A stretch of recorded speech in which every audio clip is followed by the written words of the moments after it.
আচ্ছা, ক্যামেরা চরিত্রে অভিনয় করেছিলাম। আরেকটি আমি তখন মানে আর্লিয়ার ছিল, মানে সেখানে 3টি চরিত্র নিয়ে কাজ ছিল আর তাদের মধ্যে একটি চরিত্র ছিল। তবে হ্যাঁ, ডেফিনেটলি দুটো মুভির মধ্যে একটাও আমি হলে দেখতে যাইনি। কোনোটার প্রিমিয়ারও হয়েছে বলে কিন্তু আমার কাছে খবর নেই। এই ছবিটার প্রিমিয়ার হচ্ছে এবং আমি সেটা দেখতে হলে এসেছি। যদি জিজ্ঞেস করো তাহলে বলবো এই প্রথমবার আমি নিজেকে বড় পর্দায় দেখব। কতটা এক্সাইটেড এখন 10 পাবলিক রিভিউ বা এমনি ট্রেলার দেখে কতটা এক্সাইটেড মনে হচ্ছে? দেখো, আমাদের হাউস থেকে যা আর কি জানানো হয়েছে, সবাই যেভাবে ফিডব্যাক দিয়েছে, কোনোটা দর্শকরা দেখে ওঠেনি, স্বাভাবিক আমরাও দেখিনি।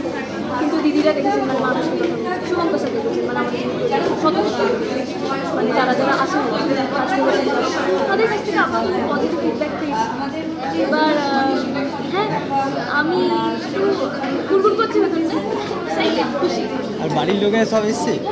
আমি ওটাই বলছিলাম, আমার বাড়ি থেকে আমার মা এসেছেন, আমার দাদুরা এসেছেন, আমার এক পিসি এসেছে, কিন্তু আমার বাবা, আমার জেঠু তারা গেছে মিটিংয়ে ভুবনেশ্বরে।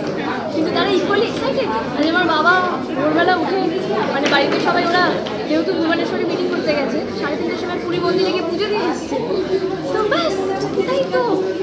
যেহেতু আমার বাবা, যেহেতু আমার বাড়ির লোক, কাজে আমারও সব ব্যাপার নেই যে এখানে আসেনি বলে আমার খুব মন খারাপ, আমি খুব অভিমান করে আছি, বা কেন নয় আমি আগে কেন প্রায়োরিটি না তোমার মিটিংয়ে, ওসব কোনো রকম ব্যাপার নেই। কারণ আমি জানি যে আমার বাবা যে কাজটা করছেন, যেখানে আছেন, সেটা আমাদের জন্যই করছেন। হ্যাঁ, এবং আমি কিন্তু এখান থেকে বেরিয়ে গিয়ে কী হলো না হলো ডিটেলে আমার বাবাকেই জানাবো। তো খুশি আমি ছবি তৈরির জন্যে সেটার আজকে একটা রেজাল্টের দিন, মানে ভালো তো লাগছে, তার সাথে নার্ভাসনেস অবশ্যই আছে। কারণ আগে দর্শকদের এক্সপেকটেশন খুব বেশি আছে, কারণ মানসীদের আগের যে ছবিটা এতটাই ভালো হয়েছিল এবং এতটাই দর্শকদের মনে সাড়া জাগিয়েছিল, এটা আমাদের গল্প। তো সেইখানে 5 নম্বর স্বপ্নবাদনের জন্য দর্শকদের প্রচুর প্রত্যাশা রয়েছে এবং যতটুকু আমার ধারণা আমরা হয়তো সেই প্রত্যাশাকে পূর্ণ করতে পারবো।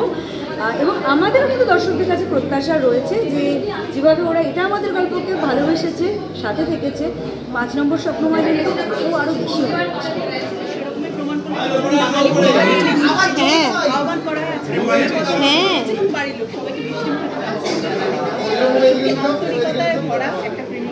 আমাদের নিচে ফাংশন হচ্ছে, কেমন সুন্দর পাড়ায় ফাংশন হতো না, এটা একটা পাড়া, হারিয়ে যাওয়া পাড়া, স্বপ্নময়।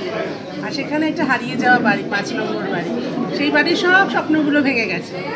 সেই ভেঙে যাওয়া স্বপ্নের গল্প, আর ভেঙে যাওয়া স্বপ্ন কুড়িয়ে আবার জড়ো করে মালা গাঁথা যায় কি না, সেই ইচ্ছেটা হয় কি না, তার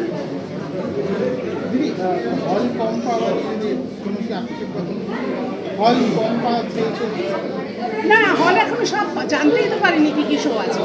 হল ঠিক পেয়ে যাবো, ঠিক পেয়ে যাবো, কনফিডেন্ট। ইম্পর্টেন্ট বলতে ইচ্ছে করছে, অন্য ভাষার ছবি চলছে বলে আমরা হল পাচ্ছি না এমনটা নয়। আমাদের সেই লড়াইটা লড়তে হবে, যেদিন অন্য ভাষার ছবি চললেও আমরাই ফার্স্ট প্রায়োরিটি হব। লড়াইটা আমাদের, অন্যদের দোষ দিয়ে যাবে।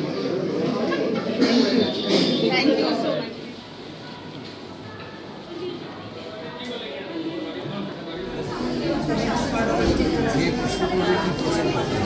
মাচ।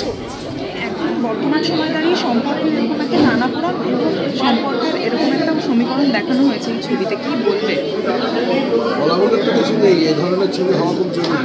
কারণ এই ধরনের ছবিতে বাঙালি তার যে জাতিসত্তার যে কিছু সংস্কৃতি আছে, সেই সংস্কৃতিটা ভালোভাবে প্রকাশিত হচ্ছে। যেটা আজকের দিনে যারা নতুন ছেলে মেয়ে তারা দেখলে কিছু শিখবেন, আবার একই সঙ্গে সঙ্গে আমাদের যে সমস্ত মূল্যবোধকে আমরা সারা ভারতবর্ষের বুকে বাঙালি হিসেবে আলাদা একটা সম্মান পাই, সেই সম্মানেরও প্রতীক হচ্ছে এই ধরনের ছবি। তবে একই সঙ্গে সঙ্গে আমার নিজের মনে হয় দেব, জিৎ, অঙ্কুশের ছবিও সাফল্য পাওয়া উচিত, তা না হলে বাংলা সিনেমা গোটাটা সেটা খুব একটা ভালোভাবে বুঝছি।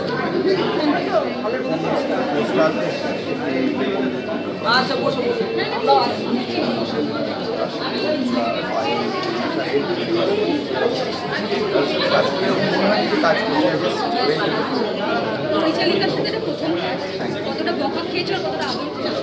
বকা বলতে গেলে এই বকাটা না, আমি বকা বলবো না, কারণ এটা মায়ের মাদার ফিগার বকাটার মধ্যে কিছুটা এরকম আছে যে না কাজটা একটু বকা, তো সেটা শুনলে আমারই লাভ এবং সেটা ভালো। তোমরা তো ছেলেদের নিয়ে কি বলে? আমার বলার কি, আমি